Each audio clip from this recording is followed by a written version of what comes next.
and thank you, Tracy, and everyone else for inviting me to come and give you a little update on some of the work that we've been doing at Washington University. Fumi alluded to some of it, but we just celebrated our 9th annual research clinic at WashU this past summer, so we have some information to tell you about what we've learned from all of those years. And it's a huge group effort involving Bess Marshall as medical director, and Fumi is involved, and other people at WashU are involved. So I want to tell you a little bit about it. We are focusing on the brain. That's my background as a clinical neuroscientist and neuroimager, so I'm very interested in all the brain aspects of Wolfram syndrome. So we had a grant from the National Institutes of Health for the past many years, and we just renewed it for the next 5 years to focus on the brain and the symptoms that are related to Wolfram syndrome caused by changes in the brain.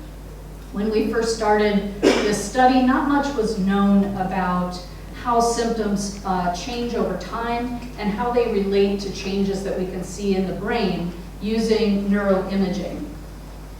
So that was one of the justifications for doing the study. We don't know very much about these very important features of Wolfram syndrome. And also understanding how things change over time naturally in the disease process is a really important backdrop for doing any kind of clinical trial. We need to understand, what is changing, when, how fast, in order to know if a treatment actually is helping. And I think also the information that we get can give us some clues about what things to pursue in more mechanistic studies. For instance, if you had an animal model of Wolfram syndrome, what part of the brain should you be looking at? What kind of mechanisms might underlie changes in that brain part? So at least it gives us a target of what we should be trying to explain with more basic research. So what we have done to try to answer those questions is gather patients with genetically defined Wolfram syndrome from mostly the US. So this image here shows, oops, that was unintended. It shows little dots where all the people come from, where the families live. So mostly in the US, this is white, and some from South America, and then one family from Jordan. And we bring everyone in to St. Louis, and we spend 3-4 days studying them very intensively with very carefully chosen measurements, very standardized. And we cover neuroimaging. That's one of the main focuses of the study, but we also have quantified measures of balance, gait, cognitive function, taste and smell. We do a neurological exam in which we also give this clinical rating scale that Fumi alluded to, ophthalmologic tests, audiology, psychiatry, endocrinology, and urology. And we started in 2010, we saw 11 patients, and then in 2019, we saw like 37, and then we had 7 that are enrolled, but they couldn't come for that clinic. So our numbers have increased over all of these years, and next year will be our 10th annual research clinic, and we intend to celebrate that as much as we can because it's been a tremendous effort. And this represents our Wolfram family group. So everybody knows each other now extremely well, and we look forward to seeing them every year. For the first set of years, we also compared our patient data to control groups. So that's really important when you're looking at measurements that don't have any sort of standard value, like from neuroimaging. What is the standard brain size? Well, there isn't one. What is a standard 10-year-old brain size? There is no such measurement. So we really have to compare to people that don't have Wolfram syndrome, And we also compared to people that had diabetes, type 1 diabetes, but no other diseases, to make sure that what we see related to in the Wolfram population was not a side effect somehow of their diabetes. And that allowed us to draw some stronger conclusions about how changes in Wolfram differ from changes that you see in normally developing children. Our group is really skewed more towards younger folks. So that's seen here. They were ages 5 to 26 when they started in the clinic. So I want to tell you a couple things that we've observed over those years that many of you may already know, but it really helped crystallize this understanding for us and hopefully for other people too. One is that Wolfram syndrome is not all alike in every person, even with genetically defined, autosomal recessive form of Wolfram syndrome. There's lots of variability in the collection of symptoms and the severity of symptoms, and potentially in the change of symptoms over time. So for instance, the classical form of Wolfram syndrome with all of these critical conditions only appeared in 38% of our patients. And it may be that some of them will develop some of these, but I suspect not all of them will over time. So that was kind of eye-opening that there's that much variability. The other lesson, again, something we sort of suspected, but again, looking at the data helped clarify, was that most of the symptoms that were really important to patients, and most of the symptoms, period, were directly related to the brain. So vision, hearing, balance, gait, smell, ability to detect smells is altered, mood, sleep, respiration, swallowing, lack of vasopressin in the brain. Those are all central nervous system issues. And so it just kind of clarified the importance of this kind of work. The third lesson is that, because it's so complex, because we see all of those symptoms, because not everybody has all of those symptoms and they're varied in severity and change over time, is that it was really important to have a disease-specific rating scale so that we could capture sort of the general, what a person looks like here, what our group looks like here, here being WashU, and compare it to a group that, say, Dr. Barrett studies. So we have some kind of common language across studies to be able to characterize the kinds of people that we're studying or treating. So we developed this rating scale we called the Wolfram Unified Rating Scale, or the WURS. And it's very helpful in assessing sort of where someone is at a single time point. And we're looking, probably we'll need to improve our scale going forward. It may not be as sensitive as we want to changes over time, but that's to come. So at least we have something that is available now for anyone to use.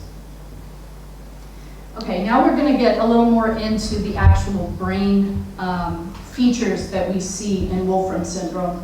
And the next lesson was that even though it had been thought that some of the brain changes seen in Wolfram syndrome occur very late in the disease process, we found that if we studied it and very carefully measured some of these symptoms, we could see evidence that they are appearing quite early in the disease process.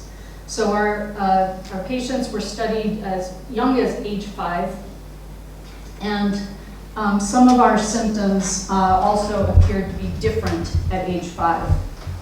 So this is the original model of what people thought about how symptoms evolved over time, that first people were diagnosed with diabetes, then optic atrophy, then maybe diabetes insipidus, and then at a later stage, neurologic disorders. But if you measure very carefully, you can see changes in things like color vision, in the retinal nerve fiber layer thickness, in hearing, smell, balance, gait, and importantly, differences in the brain itself, in brain volumes and in the structure at quite an early age. So we don't actually know when some of these things start to diverge from where they should be. And that's one thing we're trying to figure out. But it brought up the question of whether some of the things that we see are more neurodevelopmental in nature, so they're things that are on a different developmental path, or are they things that develop normally to a point and then started to diverge? The next thing that we are focusing on here is the actual brain imaging measures. So this is a picture. I'll take a moment to explain it if you're not familiar looking at brain imaging pictures. So this is this is a summary of a brain. This is like an average brain that we're looking at from the side. So this would be like this direction. This is where your eyes are. This is the nose, back of your head. This is looking at it, if you were looking at it this way from the back. This is looking at it from the top down. And this is from a little lower in this top-down picture, so you can actually see eyeballs there. On top of that, I've projected colors that reflect where we see significant differences between a group of people with Wolfram syndrome and a control group.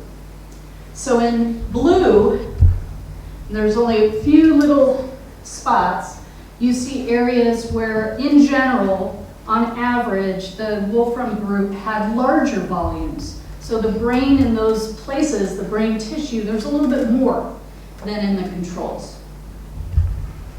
And in yellow and orange are regions where there's less volume in the Wolfram group on average compared to controls. So these regions are here, the visual cortex, so it's the very back of the brain. It's the part that handles all the visual input that comes in through your eyes, goes back here, gets processed, and then gets transferred forward so you can do something about it.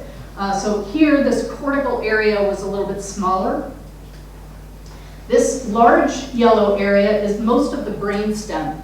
So your nerves send axons all the way down through the brainstem, down to your spinal cord, and control your movements. But there's also lots of things that happen in this very complex brain area. So on a whole, that was smaller. Then you can also see in here some areas that are smaller. This includes part of the thalamus and some white matter, some of the connections between brain areas. And then this big area back here is the cerebellum. This is a part in the back of your brain that helps to control balance, gait, and some other functions. So we could see very clearly that there are some very significant differences overall between groups, but we really wanted to understand how they change over time and how they differ from normal development, because the brain is undergoing really dynamic changes over the age period that we're studying, right? So here are the ages that, Wolfram syndrome gets diagnosed in general. This is what's happening in the normal brain. You have white matter in the brain. These are the connecting axons between parts of the brain that are doing processing. This part of the brain is growing a lot. You're laying down insulation around your axons, and that causes the volume of that part of the brain to increase. And that's shown in the white areas here. Those parts of the brain get bigger over childhood. But the gray matter, the part in red here, where a lot of the processing goes on in your brain, this part of the brain is increasing to a certain point and then decreasing in volume in normal development. So this is a very normal, absolutely what should happen in the brain. And the question is, how is Wolfram syndrome altering that trajectory? So we looked at how the brain changes over time within Wolfram patients and within controls. So what I'm showing on the top row here are areas of the brain that change in controls, okay? So over time, we see growth, so in yellow is expansion or growth of volume in a big white matter area called the corpus callosum, in other white matter areas. That's exactly what should happen, as I showed you on the graph before that. And then you see decreases in volume in some of these cortical areas. This is gray matter where cell bodies are doing processing work. So you see decreases. Again, that's exactly what you would expect to happen. Now you compare it to Wolfram. On average, what you see is sort of a lack of expansion in the white matter volume, okay? So there's not a significant amount of growth in those white matter areas. However, you do see decreases in cortical volumes, just like you would expect from normal development. So there are parts of the brain that are developing perfectly normally along the same trajectory that you would expect. But then there are also parts that are going in opposite directions. So here in the brainstem, you normally see increases in volume, but in Wolfram, you see either no change or a slight contraction in volume over time. So this helps us pinpoint where in the brain there are differences that are diverging from normal development. And those may be of interest to, say, animal model researchers, and these may be important targets for monitoring change over time in Wolfram. So in green now, I'm kind of summarizing brain regions where the Wolfram group changes differently from controls. And now I'm going to go and look specifically at some of those regions so we can kind of map it out. So I'm going to start with the Ventral Ponds, which was this area here, just changing differently in Wolfram versus control.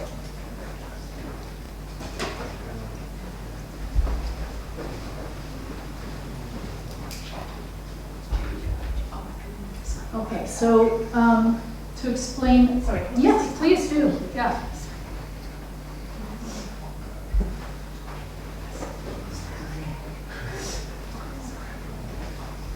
Okay, so in this graph, down here is the age of a person, and on this way, you get bigger volumes of this brain part. And we're looking at this part of the pons, called the ventral pons. So in our group of Wolfram patients, what you can see here in black are all the Wolfram patients, and then in the open diamonds and squares are the control groups. So the first thing that you can see is that overall there's lower volume in that area. But then the second thing is that over time or age, the Wolfram or the control group has a slight growth in that area, and our Wolfram patients tend to not have that growth or possibly have a decline in the volume over time. So at the time that we first did an analysis like this, we had a smaller group and less time points, but this part of the brain seemed to be the biggest difference between Wolfram and controls over time, and Dr. Barrett's group have used these data to help determine how many patients they need to have in their clinical trial to be able to detect if, say, the drug alters this trajectory and puts it back on a sort of more normal trajectory or loss of, at least slowing progression. So he used these data. He also used our visual acuity data that is somewhat similar to be able to determine what should be measured and how many people are needed in order to measure those things. So in some sense, this has been very helpful in a feasible way. But I was just talking to Tim today about another measure that he might want to consider. And this is a brain volume, brain area called the thalamus, where it's sort of in the middle of the brain. A lot of things happen in the thalamus. A lot of information gets passed through it, including visual information. But it seems like there is a more sharp downward trajectory in our Wolfram patients for the most part. And there's still a lot of variability, but it may be more sensitive than the ventral ponds. If you had a drug, say, that slowed progression, you might be able to detect it by looking at thalamic volume. You might be able to detect it earlier or with fewer patients. So we need to look a little more carefully at those data to determine that. I'm just going to skip that one. The other thing we found about the thalamus is that the change in the thalamus over time related to how severe symptoms were, suggesting that it is related somehow to the symptoms in patients. And that's important because we don't want to spend time or money measuring things that don't really matter in terms of symptoms, right? Okay, the final point, and I didn't follow time, so I don't know where we are. Okay, the final lesson was that neuroimaging data can give us some new insights into what's going on in the brain. Volume is a very sort of gross measure of the brain. It doesn't really tell us what's going on underneath that, or what tissue types might be more sensitive. But there are other kinds of neuroimaging that can give us a little more of that information. And one of these is called diffusion tensor imaging. And it tells us about the axons in the brain. So the white matter in the brain, it can tell us about whether the axons are damaged or they're being lost. And it can also importantly tell us about the insulation around those axons called myelin. So we can measure actually components, parts of white matter. And what we found, and I won't really explain the details of this because it will take too much time, but the bottom line is that what we saw in the patterns suggested that in Wolfram syndrome there was less myelination of the axons. And that was true kind of throughout the brain. We already know the optic nerve has that feature. The optic nerve has less myelination. But now we are seeing it using neuroimaging across other parts of the brain, other white matter tracts. So that may be an important principle in Wolfram syndrome that could give us more of a target for animal studies, mechanistic studies, cell studies, drugs that target myelination, and so on. But we need to do a little more work there. And so we have a model by which this lack of myelination could ultimately explain the volume differences that we see. If you have trouble with myelination around your axons, that leaves your axons vulnerable to damage. And so over time, lack of myelination could lead to axonal damage.